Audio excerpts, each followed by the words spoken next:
আরে মহারানী, রাস্তায় কি মেকআপ করা জরুরি নাকি? হ্যাঁ। আরে মহারানী, আমরা তো রাজকুমারের জন্য মেয়ে দেখতে যাইতেছি, আপনি তো এখন থামতে পারেন।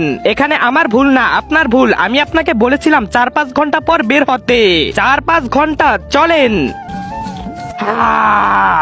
মন্ত্রী বাঁচাও। কি ভয়ানক ডাইনি! ওর সাথে তো অন্য কোনো ডাইনিই পারবে। মহারানী, আপনি সামলান, যান। আপনার কি আমাকে ডাইনি মনে হয়? না, কিন্তু আপনি ওকে সামলাতে পারবেন। ঠিক আছে, দেখতেছি। তুমি কত অসুন্দর, পার্লারে কি যাও না? পার্লার পার্লার, এটা আবার কি? আরে কপাল, পার্লার চিনে না। এই নাও মেকআপের জিনিসপত্র, যাও মেকআপ করে আসো। কিন্তু আমি তো তোমাকে খেতে এসেছিলাম। হ্যাঁ যাও, আগে মেকআপ করে আসো। যাইতেছি। বাহ, ডাইনির কাছে ডাইনি জিতে গেছে। চলেন। মহারাজ, আপনার আর মেয়ে দেখতে যাইতে হবে না। রাজকুমার একটা মেয়েকে বিয়ে করে ফেলেছে।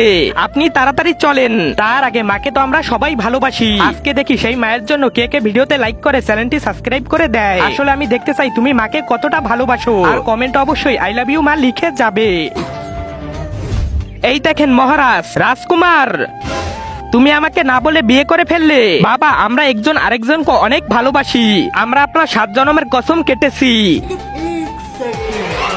আরে পাগল, ও তো কোনো মেয়ে নয়, ও একটা ডাইনি। ও আমার মেকআপ লাগিয়েছে। কি? চল আমার সাথে। রাজকুমার, রাজকুমারকে বাঁচাও, রাজকুমার।